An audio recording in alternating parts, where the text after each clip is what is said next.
à tous, nous sommes encore très heureux de vous rejoindre encore en cette matinée de bénédiction. Et nous savons que nous croyons que le Seigneur a déjà commencé à nous bénir, mais il va continuer, car nous voulons encore continuer ce que nous avons commencé la semaine dernière. C'est sur la notion de ne te laisse asservir par rien du tout. On a parlé de ne pas se laisser asservir par l'impudicité, de ne pas se laisser asservir par l'argent, ne pas se laisser asservir par des mauvaises amitiés, comme on a dit la dernière fois, les mauvaises compagnies corrompent les bonnes mœurs. Et on a fini par ne pas se laisser asservir par soi-même, car souvent l'orgueil, le moi, souvent c'est l'une des choses aussi qui fait que souvent le Seigneur veut nous utiliser, mais il ne peut pas. Aujourd'hui, nous allons continuer par comment faire pour ne pas se laisser asservir par quoi que ce soit. Et la Bible nous donne plusieurs passages qu'on a lu la dernière fois. Par exemple, on a lu « Fuyez l'impudicité ». Et il dit dans le deuxième verset « Fuyez l'impudicité, quelque chose, le péché qu'un homme commette, ce péché est hors du corps, mais celui qui se livre à l'impudicité pêche contre son propre corps. » Il y a aussi la notion de arracher ou couper. Il dit « Si ton œil droit est pour toi une occasion de chute, arrache-le et jette-le loin de toi. Et si ta main droite est pour toi une occasion de chute, coupe-la et jette-la loin de toi. » Pardon. Et continue aussi dans la notion de marcher dans les voies de Dieu. Il dit « Heureux l'homme qui ne marche pas selon le conseil des méchants, qui ne s'assied pas sur la voie des pécheurs et qui ne s'arrête pas sur la voie des pécheurs et qui ne s'assied pas en compagnie des moqueurs, mais qui trouve son plaisir dans la loi de l'Éternel et qui la médite jour et nuit. » Somme 1, 2. Et un autre moment aussi, il parle de cette femme qui dit le diable la tenait liée. Il dit cette fille d'Abraham que le diable tenait liée. Et n'était-il pas le moment de la délivrer? Et cette notion de délivrance que moi, dans mon message, j'avais mis à la fin, cette notion de libérer que j'avais mis à la fin, Dieu me dit, Wilson, cette notion de délivrance, elle ne vient pas d'abord en premier. Elle ne vient pas en dernier.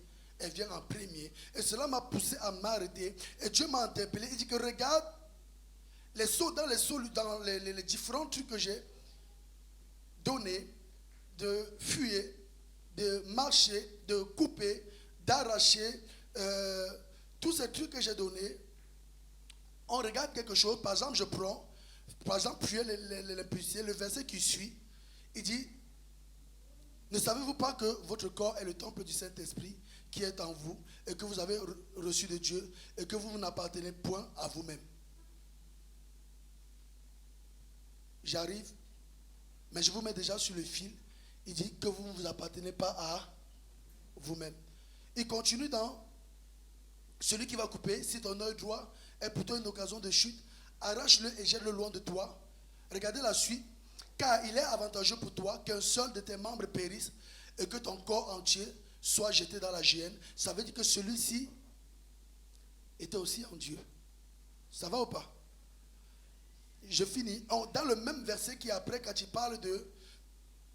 Je lis. Et maintenant, et si ta main droite est pour toi une occasion de chute, coupe-la et jette-la loin de toi. Il donne encore la même chose. Car il est avantageux pour toi qu'un seul de tes membres périsse et que ton corps entier ne soit jeté dans la géhenne. On voit que toutes ces personnes à qui Dieu va dire, ce n'étaient pas des personnes qui ne connaissaient pas Dieu. Ce n'étaient pas des personnes qui n'avaient pas reçu l'Esprit de Dieu. Et la première chose, il dit Wilson, il dit, la première chose qui est de avoir la victoire sur la sexualité, avoir la victoire sur j'ai dit sur l'argent, c'est pas l'argent, on appelle ça la cupidité, voilà, c'est ça. Avoir la victoire sur fuir les mauvais amis, avoir la victoire sur ne pas avoir l'orgueil. Il dit maintenant, voilà pourquoi, il dit maintenant, il est important que tu sois dans cette nouvelle dimension qu'on appelle être régénéré dans ton être entier. Il dit que tu sois convaincu de péché, de justice et de jugement.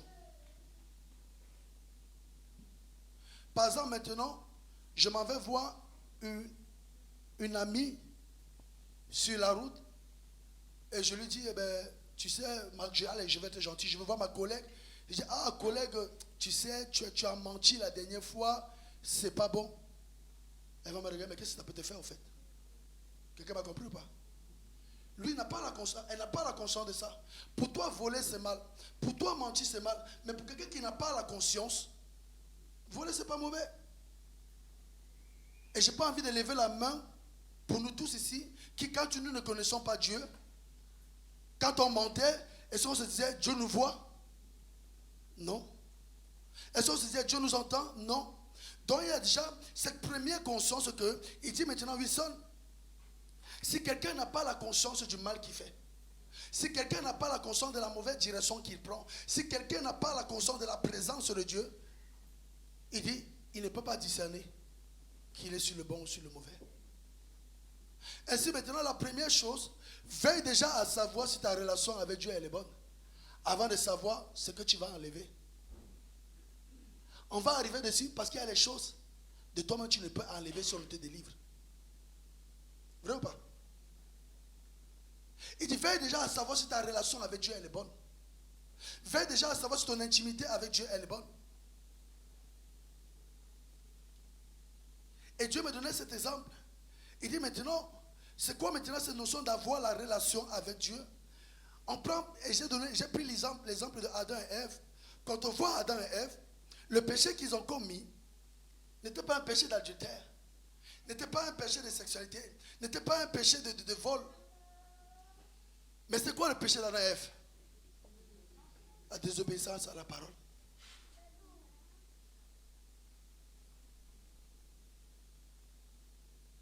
Et je vais aller plus loin. Un jour, Dieu m'a dit, Wilson, tu vas partir me servir. J'ai dit à Dieu, je veux bien te servir, je suis d'accord. Mais laisse-moi mon travail. Laisse-moi mon confort. Et Dieu a dit, oui, pour un temps, tu aurais ton confort.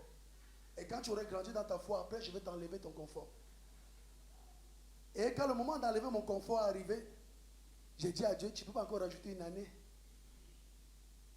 J'ai commencé à négocier parce que de me sortir de mon confort, je ne savais pas où je devais habiter. Je ne savais plus ce que je devais manger. Je ne savais plus comment je devais vivre. Mais j'avais le choix, soit de rester dans mon confort et de dire, Seigneur, je vais te servir dans mon confort là, ou soit d'accepter que Dieu va me retirer. Écoute bien ce que je vais te dire. Dieu va me retirer tout ce qu'il m'a donné. Pour m'amener, non pas à me dépouiller de tout ce qu'il m'a donné, mais d'apprendre que il est capable de me donner, il est capable de prendre, il est encore capable de me redonner. Ça va ou pas?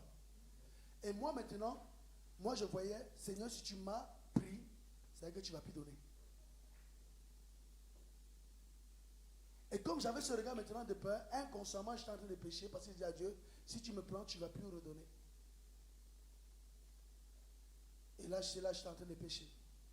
Pourtant, ce n'était pas de la sexualité. Ce n'était pas de l'adultère. Ce n'est pas parce que, non, c'est parce que je n'étais pas en train de donner la première place à Dieu dans ma vie. Je n'étais pas en train de donner la première place. Ainsi, maintenant, on voit que c'est la désobéissance à la parole, la désobéissance à la volonté de Dieu, qui est la première cause qui nous amène souvent à entrer dans les voies tortueuses dans lesquelles Dieu n'est pas là, dans lequel Dieu ne nous trouve pas.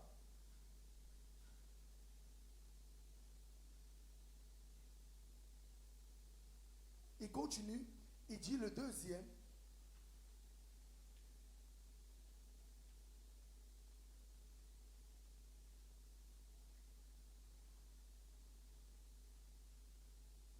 Il dit, c'est ce que j'ai dit tout à l'heure, il vous convaincra des péchés, de justice et de jugement. Et le deuxième, ça m'amène. Il dit, le Saint-Esprit vous aidera. Et on dit, le Saint-Esprit, c'est celui là-bas qui convainc des péchés, de justice et de jugement. Il dit, maintenant, c'est par l'Esprit de Dieu que tu vas pouvoir savoir que là, il y a danger. C'est par l'Esprit de Dieu que tu vas pouvoir discerner que là, il y a danger. C'est par l'Esprit de Dieu que tu vas pouvoir savoir que là, tu es en train d'entrer dans la cupidité. Tu es en train... Oh, je suis poussé à te donner ce témoignage si je veux le faire. Mais je me dépêche. Vous savez, quand la cupidité entre dans votre vie, elle ne frappe pas comme un voleur en vous disant j'arrive. La Bible dit le voleur, quand il vient, il n'avertit pas. Il vient comme un voleur, il n'avertit pas. Et la cupidité, elle aussi, c'est ça, n'avertit pas quand elle vient. Et c'est pour ça que je vous raconter, peut-être vous l'avez entendu ce témoignage de ma part, quand la cupidité est entrée, je croyais la voir. Pour ceux qui ne le savent pas, j'ai fait mon stage à EDF, et à EDF, on m'a mis dans un confort extraordinaire. Et moi, je voyais par ce confort la voiture de fonction, bureau de fonction, bref, le gros salaire, quoi. Et Dieu me dit maintenant, je t'ai tout donné, je t'ai élevé dans la société. Maintenant, je vais te briser afin de savoir quel est l'état de ton cœur. Là, maintenant, quand Dieu me brise, quand Dieu me renverse et que Dieu commence à mettre en évidence l'état de mon cœur, j'étais persuadé que je le voyais. Et vous allez comprendre pourquoi je disais, j'étais persuadé. Et je commençais à dire, je vais m'en sortir, je vais être grand, je vais être ceci, j'aurai la grosse voiture. Je commençais à rêver quelqu'un qui me connaissait, pour dire dans ces moments-là, on ne se voit pas en fait. Et quelqu'un qui a été un miroir pour moi, et pour ceux qui sont mariés, souvent c'est leur femme ou l'épouse qui est le miroir. Pour dire, chérie là. Et inconsciemment, je commençais à parler avec des rêves de grandeur. J'ai mon grand frère spirituel qui me prend. Il dit, Wilson, avant tu parlais de servir Dieu. Avant tu parlais de souffrir pour Dieu. Avant tu parlais de vivre pour Dieu. Maintenant, je t'entends seulement dire que tu veux réussir. Je t'entends seulement dire que tu veux t'en sortir. Je t'entends seulement dire que tu veux prospérer. J'entends plus dans ta bouche le nom de Dieu et le service de Dieu. Et il me dit, par contre peut-être c'est moi, mais mets ça entre les mains de Dieu. Et j'ai dit non, c'est le grand frère qui ne voit pas. C'est Dieu qui m'a élevé. C'est Dieu qui m'a fait prospérer. C'est Dieu qui m'a envoyé à EDF. Et laisse-moi te dire, c'est ceci. Et c'est vrai que c'est Dieu qui m'avait envoyé à EDF. Ah, j'amène quelqu'un. Et je vais te bousculer avant de partir. Quelqu'un m'a bousculé récemment. Je fais sa publicité, le pasteur Matorano. Il dit que vous savez que l'or avec lequel on a fait le veau d'or appartenait à Dieu. Ben oui. L'or avec lequel on a fait le veau d'or appartenait à Dieu. On a dit, comment ça on s'est levé tout ce pasteur là? Comment ça? Il dit que oui. C'est l'or que quand ils sont sortis comme esclaves, Dieu a dit à toute la population, bénissez-leur de l'or là. Et ça serait pour eux ce dont ils auront besoin pour pouvoir subvenir à leurs besoins quand ils arriveront à la terre sur laquelle je suis en train de les envoyer. Le même or que Dieu avait suscité qu'on leur donne, le même or, ils ont pris ça, ils ont fait un autre Dieu. Oh, je vais parler à quelqu'un ce matin. Le même don que Dieu t'a donné, le même talent, il dit, il a pris ça, il est parti dans le monde pour dire, c'est à moi, aïe. J'ai dit pardon. Je reviens dans ma prédication pour ne pas me perdre. Ainsi maintenant, tout ce que Dieu m'avait donné, je commençais à le prendre pour moi inconsciemment. Je commençais à dire, mais c'est pour moi. C'est moi qui suis allé à l'école. Pourtant, je pourrais vous témoigner comment j'ai galéré et j'ai même dû prier. Et j'ai même dû avoir Dieu qui m'a révélé ce qui devait se passer à l'examen pour que je puisse avoir l'examen. J'ai même vu Dieu me révéler dans la nuit que prie. On est en train de discuter pour ta situation. Prie afin que l'ennemi puisse lâcher. J'ai vu Dieu dans tout mon parcours et j'arrive au bout. J'ai dit, c'est moi. Et j'ai dit, bon, comme c'est mon grand frère spirituel qui me le dit, je vais prier. Regardez comment l'orgueil est subtil. Et je m'en vais, j'arrive au magasin, je vois une bonne paire de chaussures. Je suis camerounais, mais je crois que j'ai un petit côté congolais. Quand j'ai vu j'ai dit comment c'était beau. J'ai dit, elle m'appelle, je l'appelle. J'ai commencé à prophétiser sur la chaussure. Et voilà. J'étais persuadé, encore là, que ça venait de Dieu. Et j'extrapole, j'ai commencé à prophétiser sur ma chaussure là, je vois là avec mon pantalon marron là, oui. Et je me suis persuadé, j'ai acheté la chaussure. Et j'arrive à la maison d'un ami, il me dit, Wilson, Dieu est fort. Il dit, Wilson, je viens d'écouter une prédication sur l'idolâtrie. Il dit, ben c'est pas moi. Idolâtre qui, moi, non. Je suis un petit serviteur de Dieu quand même. Moi, idolâtre, il faut arrêter. Il me raconte, mais avec la simplicité, la joie, la paix, il dit comment ça l'a béni. Et je l'écoute. Et il finit de me faire l'éloge de sa prédication. Et moi, je lui sors ma belle chaussure. Moi, je n'avais pas de prédication, moi. Mais j'avais ma belle chaussure. Et j'ai dit, regarde, j'ai fait une bonne affaire, c'était en solde. Je l'ai payé, je m'en rappelais toute ma vie. Moins 40%. Et il m'a vu tellement ma joie, il me regarde, il dit, ils sont idolâtries. Vous avez rigolé, mais moi j'ai pu rigoler. Écoutez la suite. Je suis allé regarder mon compte en banque. Il manquait 60 €, la même somme que j'ai payé la chaussure. Au millimètre près, Dieu a marqué ma vie. Que regarde comment tu peux prophétiser des choses à cause de la chair. Et là, à l'instant, comme Dieu ne parle jamais une fois, il dit, Seigneur, tu m'as déjà parlé par mon grand frère spirituel. Maintenant, tu viens de me parler par le monsieur que l'idolâtrie est en train de prendre mon cœur. Idolâtrie de quoi?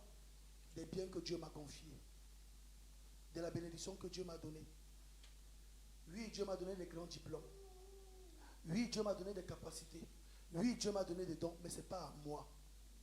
Je suis juste un intendant de ce que Dieu m'a donné. Si j'utilise ça pour autre chose que la gloire de Dieu, je suis un voleur. Je suis un voleur. Ce n'est pas à moi. La preuve en est. Oh, Wilson continue. Il a dit ceci. À un a été donné 5 talents, c'est vrai ou pas? À l'un a été donné 2 talents, c'est vrai ou pas? À un autre a été donné 1 talent, c'est vrai ou pas? Selon sa capacité. Et à la fin, qu'est-ce qui se passe? Les 3 personnes vont rendre compte à Dieu. J'ai envie de dire à quelqu'un, tu vas devoir rendre compte des dons et des talents que Dieu t'a donnés. Alors je t'en supplie, à ton travail, à ta maison, là où tu es, ne t'en sers pas pour toi, mais sers-toi pour glorifier le nom de Dieu.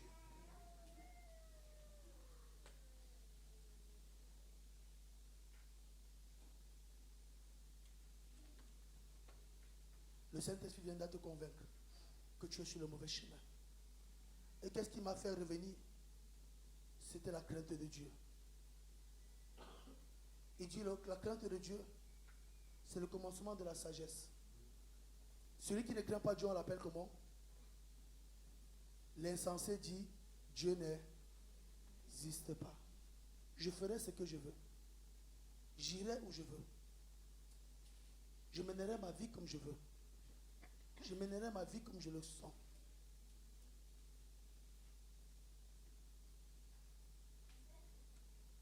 Je l'ai fait une fois. Dans une relation sentimentale. Je ne vais pas entrer dans les détails. Au début, c'était vert, j'étais amoureux. Mais je crois que l'amour a vite mis les lunettes après. Parce que je commençais déjà à voir clair. En plus, ça s'appelait Claire. Vous savez pas l'humour de mon histoire? L'humour de mon histoire, c'est que j'ai connu Claire. Elle m'a traumatisé. Et j'ai connu Anne. Elle m'a encore traumatisé. Et l'humour de Dieu, j'ai rencontré Anne-Claire et elle m'a béni.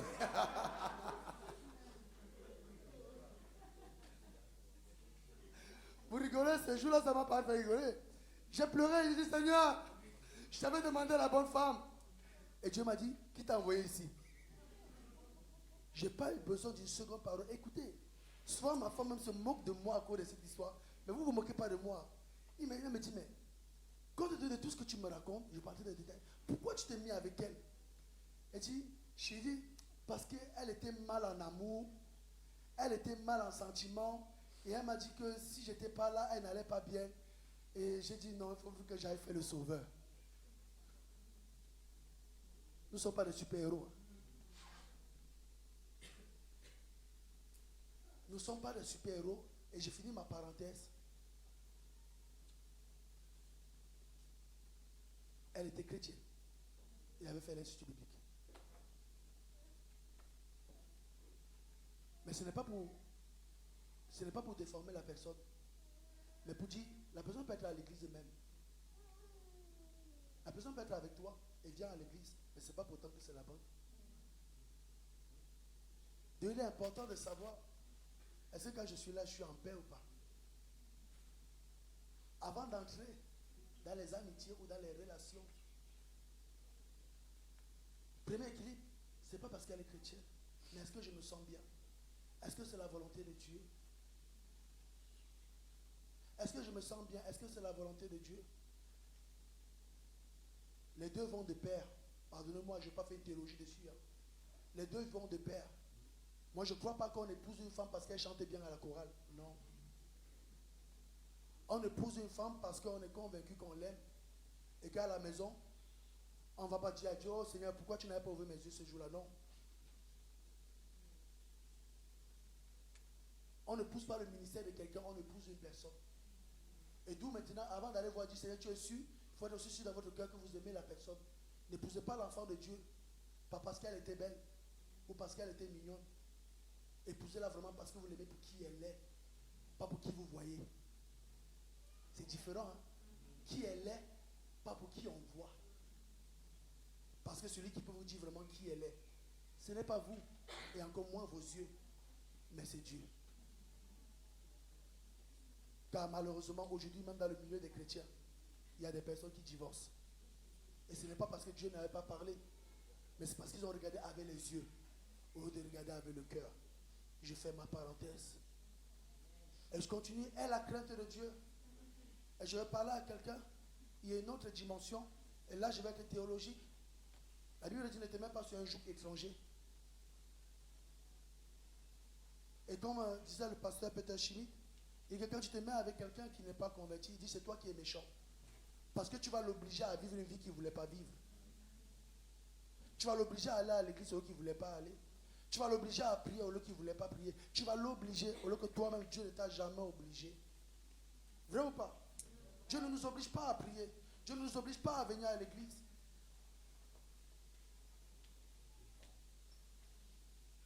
Et maintenant, j'écris mon message. Si un parent, par autorité sur nous, nous amène à aller à l'église, et je disais ça à mon épouse, elle me disait, mais chérie, est-ce que quand c'est réglé, on va obliger notre enfant à aller à l'église?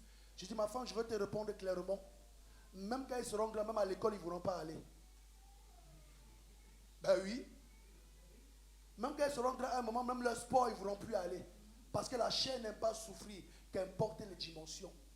Donc maintenant, nous, en tant que parents, nous devons de lui donner l'éducation équilibrée dans tous les domaines.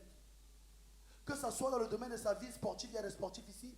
Que ce soit dans le domaine de son éducation, à l'école, et ce que nous devons faire à la maison. Et que ce soit aussi dans son domaine spirituel, nous devons l'amener à dire que dans toutes choses, il y a une souffrance qui est demandée. Il n'y a pas de diplôme sans examen. Et à l'école primaire, il y a un examen qui me traumatisait, c'était les problèmes. Et j'ai déjà assez les problèmes comme ça chez moi, que tu viens encore à l'école me rajouter les problèmes. Mais pour avoir l'examen, il fallait passer par quoi? Par les problèmes. C'est pas moi, c'est le frère qui a dit. Il fallait passer par les problèmes. Mais je vous dis une vérité, je vais finir. Passer au prochain point. Le plus où j'ai appris avec Dieu, c'était dans mes problèmes. C'était dans mes difficultés. C'était dans mes combats. Alors, j'aimerais aussi enlever à mon fils les difficultés. J'aimerais aussi enlever à mon fils les problèmes. J'aimerais aussi vous enlever les difficultés, vous enlever les problèmes. Mais si je vous fais ça, je ne vous aime pas. Parce que 80% de la vie d'une personne est formée par ces moments de difficulté. La preuve en est que dès que tu commences, on t'amène à l'école. Et je me rappelle un petit garçon, il avait 3 ans à la maternelle. Et quand il avait 3 ans, il fallait qu'il aille à la maternelle, mais il n'avait pas l'âge. Et chaque fois qu'il voyait ses frères aller à l'école, il voulait toujours partir. Il pleurait, je veux partir. Il accompagnait même ses frères. Pour entrer, il pleurait.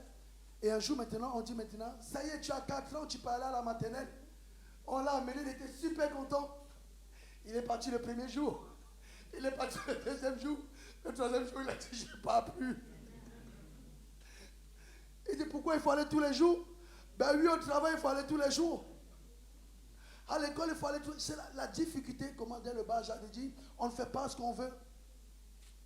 On va à l'école tous les jours. On va au travail tous les jours. Et on réalise que dans beaucoup de choses, rien ne nous appartient au fait. Demandez à ceux qui se travaillent. S'ils vont dire à leur patron, dans 3 jours, j'ai décidé de venir, pas venir. Il dit, dans 3 jours, si tu verras, un avertissement va arriver. Et si tu continues à ne pas aller, ben c'est une lettre de... dire, la vie nous apprend à comprendre que on ne fait pas toujours ce qu'on veut. Et c'est dès l'enfance qu'on nous donne l'éducation. Et c'est dès l'enfance aussi que Dieu commence à nous éduquer. Je ne vais pas entrer dans ce point, mais je fais juste une parenthèse et je pars. Elle est celle-ci. Souvent, ce que Dieu te fait traverser dans ton enfance sont une formation pour toi de ce que tu vas être demain. Alors, tout ce que tu as enduré dans ton enfance, ne les rejette pas comme étant pour toi une malédiction. Non. Car derrière ça, il y a eu beaucoup de bénédictions. Car de par ta vie, Dieu va aider quelqu'un. De par ta vie, Dieu va restaurer quelqu'un. De par ta vie, Dieu va changer les vies. Que Dieu te bénisse. Il nous dit, nous avons l'autorité par le nom de Jésus. Nous avons l'autorité par le nom de Jésus. En déclarant cette parole, je prends la décision de demeurer ferme et de ne plus me laisser asservir, ni être mis à nouveau sur le joug de la servitude. Car c'est pour la vraie liberté que Christ m'a affranchi. Mon cœur n'est pas pour la mort, mon corps n'est pas pour la mort. Et la mort n'est pas pour mon cœur, ni encore la mort n'est pas pour mon corps. Car c'est par la loi que je suis mort à la loi afin de vivre pour Dieu. Ça veut dire quoi par la loi? Je suis mort à la loi afin de vivre pour Dieu. Il dit, tout ce que j'étais avant est maintenant effacé. Tout ce que j'étais avant, Dieu l'a enlevé. Tous mes péchés, tous mes manquements, toutes mes tribulations, Dieu les a enlevés. Afin maintenant que je puisse naître de nouveau. Regardez maintenant, il y a un verset qui donne la suite, ceci. Il dit maintenant, avant que je continue, il dit ceci. Les choses anciennes sont passées. Voici, toutes choses sont devenues nouvelles. Notre traduction dit ceci. Voici, toutes choses sont en train de devenir nouvelles.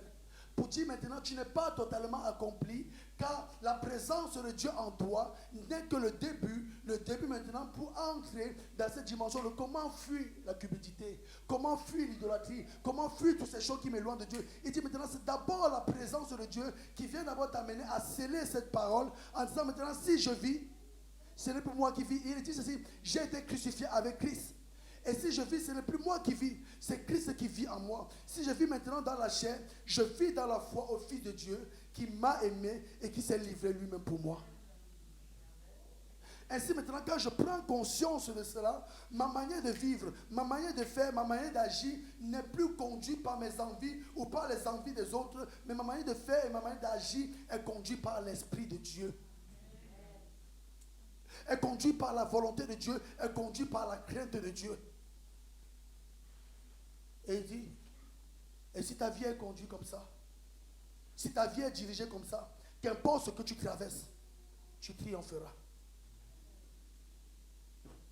Il dit, car face à toutes ces choses, nous sommes plus que vainqueurs par celui qui nous a aimés le premier et a donné son Fils unique pour nous.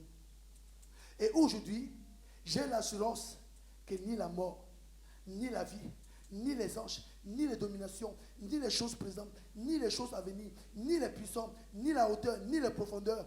Et je mets tout ce qu'on a vu tout à l'heure, ni le péché, ni l'argent, ni l'impudicité, ni la fornication, ni l'orgueil, ni aucune autre créature ne pourra nous séparer de l'amour de Dieu manifesté en Jésus-Christ pour nous. Il dit, toutes ces choses, elles seront là. Tous ces problèmes-là seront là. Toutes ces difficultés-là seront là. Tous ces combats-là seront là. Mais je triompherai, pourquoi? Parce que ma force me vient de Dieu. Il n'a pas commencé à dire, mais tu vas triompher sur l'argent, tu vas triompher. Il dit que non, aide d'abord le Seigneur. Si tu n'as pas le Seigneur, tu ne peux pas triompher. Et dans ce même contexte de verset, à un moment, il dit, si l'Éternel est pour moi, qui sera contre moi?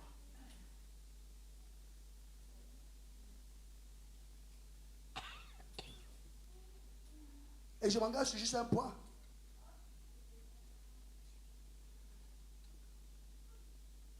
Allez, je m'engage.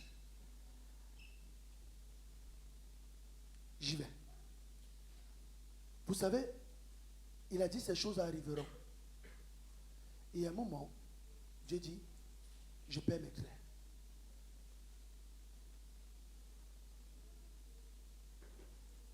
Dieu dit, je permettrai que ces difficultés puissent arriver devant toi.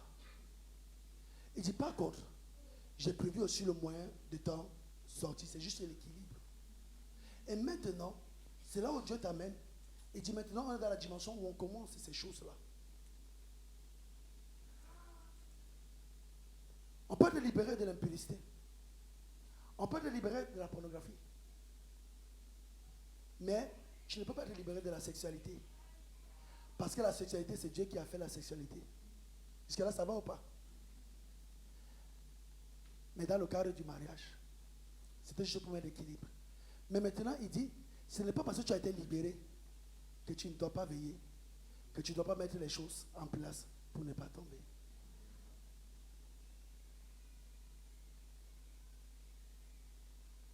D'où maintenant, Dieu nous enseigne ceci, qu'on va tout à l'heure te dire, veillez, cherchez. Mais il te dit d'abord, il y a les je peux qui vont arriver. Il y a les combats qui vont arriver. Mais maintenant, ça sera à toi de mettre ta foi en action en disant, Seigneur, toi qui as fait la promesse, toi qui m'as promis que tu m'aideras à tenir, alors je compte sur ta force pour pouvoir tenir. Voilà pourquoi, dans beaucoup de choses, quand ça a commencé à annoncer, le Seigneur a averti par son esprit. J'ai dit au nom de Jésus, maintenant tu rentres là où tu es venu. Pourquoi? Parce que tant que tu seras dans la chair, tu seras toujours sujet à l'esprit du péché qui veut dominer sur toi. Et je continue dans cette langue, et j'ai envie de dire maintenant à quelqu'un que maintenant, dans ce moment-là, dans ce temps-là, il faut maintenant que tu réalises que la force dont tu as besoin, la capacité dont tu as besoin ne vient pas de toi. Elle vient de Dieu. Parce que souvent, des gens ont mis des stratégies, des gens ont mis des choses, des gens ont mis qui n'ont pas marché. Mais remarquez que à chaque fois que vous avez déclaré le nom de Jésus-Christ, ça a toujours marché. Ça a toujours marché. Ça a toujours marché. Donc la première chose que je vais laisser sur ton cœur, avant toutes les autres stratégies qu'on va voir, fuis, fais ceci, il y a d'abord le nom de Jésus, l'autorité qui a été donnée. Parce que sans cette autorité, tu ne peux pas y arriver. Ne sois pas comme celui qui est resté là. Ah, maintenant, t'inquiète, je suis fort. Ouais. Il était fort une fois. Il était fort deux fois. Mais la troisième fois, la chair a triomphé. Et je finis maintenant avec cette bonne nouvelle. Dieu dit, c'est pour la vraie liberté que tu as été affranchi. Ah non, tu as dit amen, mais tu n'as pas compris. Oh, j'ai envie de me lever. Il dit, c'est pour la vraie liberté que tu as été affranchi. Il n'a pas dit, c'est pour la vraie liberté que je me suis affranchi. Il dit, quelqu'un t'a affranchi.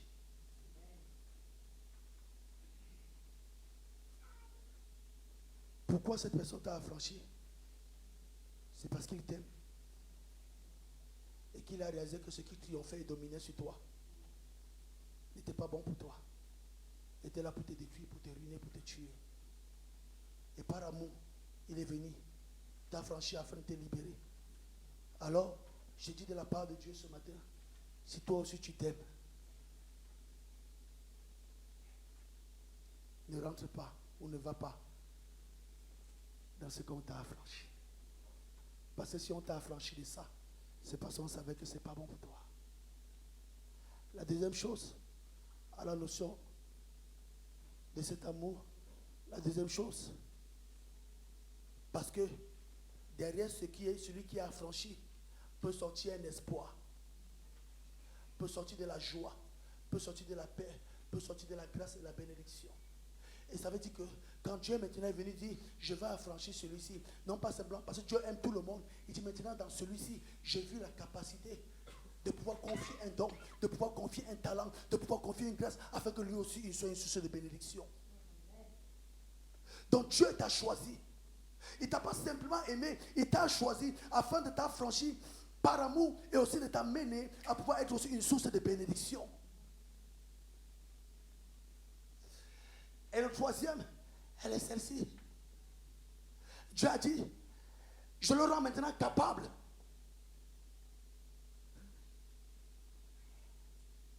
de pouvoir faire ce que je l'appelle à faire. Pourquoi? Parce que il y a des capacités que tu crois avoir, mais qu'il n'y a que Dieu qui donne. Une capacité extraordinaire, la capacité de pouvoir pardonner, la capacité de pouvoir réconcilier, la capacité de pouvoir, oh, je suis en train de me voir dans ce travail-là, mais je ne vous donne pas le témoignage.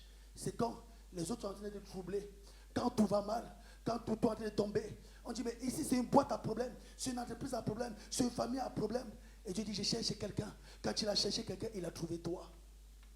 Il dit, je te donnerai les capacités dont tu as besoin pour pouvoir, là à ton école, là au milieu de tes amis, là au milieu de ton travail, être la source de bénédiction. Et j'ai fini avec celle-ci, qui est notre part de responsabilité, qui est le quatrième. Il dit, est-ce que je peux compter sur toi? Est-ce que je peux compter sur toi? Écoute-moi bien. Ce n'est pas d'abord pour ne pas tomber dans le péché, non. Parce que nous avons été réconciliés avec Dieu, pas d'abord pour ne pas tomber dans le péché, mais d'abord pour être réconciliés avec Dieu. Et après, de pouvoir supporter l'évangile. Voilà pourquoi à la fin de leur ministère, il a dit maintenant, allez dans toutes les nations et annoncer la bonne nouvelle. Il n'a pas dit quand vous serez parfait. Il n'a pas dit quand vous serez saint. Il a dit, chaque jour, je serai avec vous. Dans vos combats, je serai avec vous. Dans vos difficultés, je serai avec vous. Dans les moments où vous avez envie d'abandonner, je serai avec vous. Et si la première notion, tu veux garder quelque chose ce matin, la première notion de la réussite, la première notion de fuir la sexualité et débauche, la première notion de fuir la cupidité, la première notion de fuir les mauvaises compagnies, la première notion de fuir l'orgueil, c'est cette notion de toujours garder Dieu avec nous. Car Dieu avec nous, c'est ce qui nous garantit que nous arriverons à bon port. Et j'ai envie de parler à quelqu'un ce matin. On va fermer nos yeux, on va prier. Peut-être sur ton chemin, tu as bronché. Sur ton chemin, tu n'as pas gardé ce feu, ce zèle que tu avais. Alors laisse-moi te parler d'Abraham. Abraham était aussi cet homme qui n'a pas gardé son feu quand il a rencontré des problèmes. Quand il a rencontré des difficultés. La parole de Dieu dit que quand il était entre Bethel et Haï, il y a une famine qui est arrivée. Est-ce qu'il a crié à Dieu? Oh, certainement il a crié à Dieu. Quand il avait une relation, une conversation avec Dieu. Mais Dieu a voulu éprouver sa foi. Mais Abraham n'a pas attendu, il est parti. Il est parti en Égypte. Il est arrivé en Égypte, on a pris son épouse. On ne dit pas qu'Abraham a crié. Mais je sais qu'Abraham a crié, car je sais que c'est un homme de Dieu. Et Dieu a fait le miracle dans sa vie. Dieu lui a redonné sa femme. Et Dieu lui a dit, rentre à la maison. Rentre à Bethel et Haï. Alors je ne sais pas quel mauvais chemin tu as pris. Je ne sais pas sur quelle direction tu t'es engagé. Et que peut-être comme moi, tu es dans une direction, tu dis, mais Seigneur, je suis dans cette relation, mais je ne sais pas. Je suis dans cette direction, je ne sais pas. Je suis dans ce choix d'école, je ne sais pas. Et j'ai fait un mauvais choix. Alors, le Seigneur encore capable, celui qui est capable de venir faire le miracle dans ton mauvais choix et t'amener sur le bon choix. S'il a pu le faire pour Abraham, s'il a pu le faire pour David, s'il a pu le faire pour moi, il peut le faire pour toi. Dieu n'a pas dit qu'il n'y aura pas de moments de mauvais choix. Dieu n'a pas dit qu'il n'y aura pas de moments de tribulation. Dieu n'a pas dit qu'il n'y aura pas de moments de combat. Mais il a dit, je serai avec toi. Pourquoi? Pour t'amener à bon port. Et dans la notion de t'amener à bon port, ça veut dire que je te retirerai de tes mauvais pas. Je te ramènerai sur le bon chemin. Il dit, si seulement tu te repens et que tu te convertis, ça veut dire que tu changes de voie. Tu dis, Seigneur, je veux revenir sur la bonne voie. Je veux revenir sur le bon chemin. Et c'est ce qu'Abraham il a fait. Il est revenu sur le bon chemin. Et Dieu a accompli pour lui la promesse que Dieu avait faite, c'était de lui donner Isaac. Et Dieu l'a donné Isaac après son mauvais choix. Et Dieu est aussi capable de faire pour toi la promesse qu'il a promise sur ta vie. Seigneur mon Dieu, nous voulons te rendre grâce encore, Seigneur mon Dieu, pour cette parole que tu déposes encore, Seigneur mon Dieu, dans nos cœurs. De nous faire réaliser, Seigneur mon Dieu, que la première chose, Seigneur mon Dieu, pour réussir, c'est de t'avoir avec nous. C'est de t'avoir avec nous, Seigneur mon Dieu, dans notre vie, Seigneur mon Dieu, de tous les jours. C'est de t'avoir avec nous, Seigneur mon Dieu, par ton Esprit Saint. C'est de t'avoir avec nous, Seigneur mon Dieu, par la crainte de ton nom. C'est de t'avoir avec nous, Seigneur mon Dieu, par l'autorité qui nous a été donnée, c'est le nom de Jésus. Et par ce nom, il est déclaré de nous que si nous vivons, ce n'est plus nous qui vivons, mais c'est Christ qui vit en nous. Et nous voulons encore, Seigneur mon Dieu, déclarer ce matin que nous croyons que tu es celui qui nous permettra d'entrer à bon port. Car, Seigneur mon Dieu, ce n'est ni par nos forces, ni par notre propre puissance, mais c'est par ton esprit. Alors, Seigneur mon Dieu, que ton esprit vienne encore nous diriger. Que ton esprit vienne encore nous conduire. Que ton esprit vienne encore, Seigneur mon Dieu, prendre toute la première place. Que là où, Seigneur mon Dieu, les troubles arrivaient, là où, Seigneur mon Dieu, la mort pouvait frapper, là où la malédiction pouvait frapper, là où le joug satanique pouvait frapper, nous voulons déclarer qu'au nom de Jésus-Christ, nous ne tomberons pas. Au nom de Jésus-Christ, nous ne franchirons pas. Au nom de Jésus-Christ, nous marcherons toujours dans la grâce et la bénédiction que l'Éternel a accordée pour nous. Car nous avons la ferme certitude que celui qui nous a appelés à la capacité de garder notre dépôt jusqu'à ce jour-là. Il n'est pas le Dieu qui abandonne ses enfants. Il n'est pas le Dieu qui laisse ses enfants. Il n'est pas le Dieu qui confond ses enfants. Au contraire, il est le Dieu qui a dit, je serai avec vous tous les jours de votre vie. Et ce matin, nous voulons encore sceller sur notre vie que l'œuvre que tu as commencée dans nos vies, tu l'achèveras.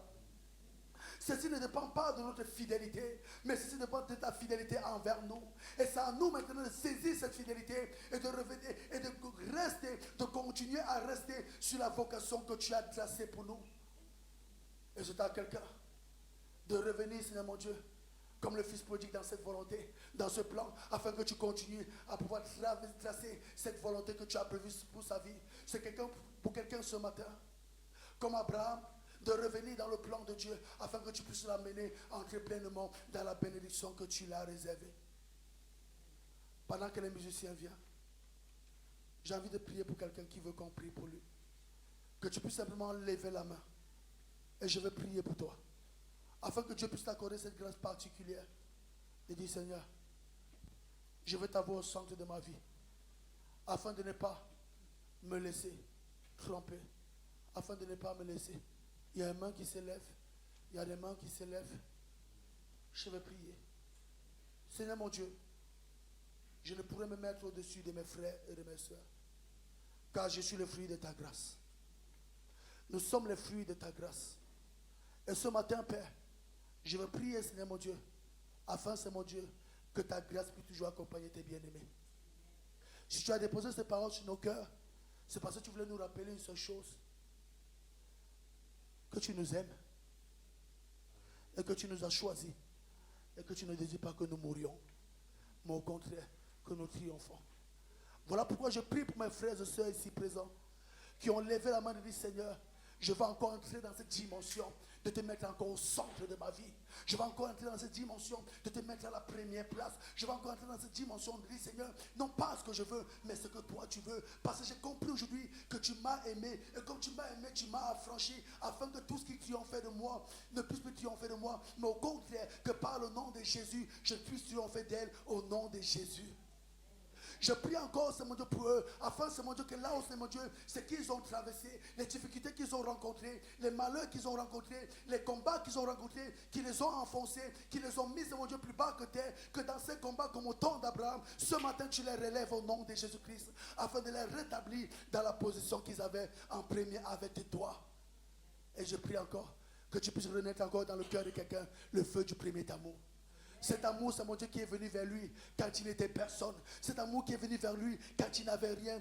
Cet amour qui est venu vers lui quand il était perdu. Quand il était, comme on l'a lu tout à l'heure, en train de marcher simplement dans son péché. Et que tu es venu l'aimer dans son péché. Que ce feu du premier amour naisse encore dans son cœur et lui fait réaliser que tu ne l'as pas d'abord aimé parce qu'il était pécheur, mais tu l'as aimé parce qu'il était ta créature. Et aujourd'hui, comme il est ton enfant, tu l'aimes encore plus. Alors tu le bénis encore et tu le fais réaliser qu'il est temps pour lui de rentrer dans son premier amour au nom de Jésus-Christ. Amen.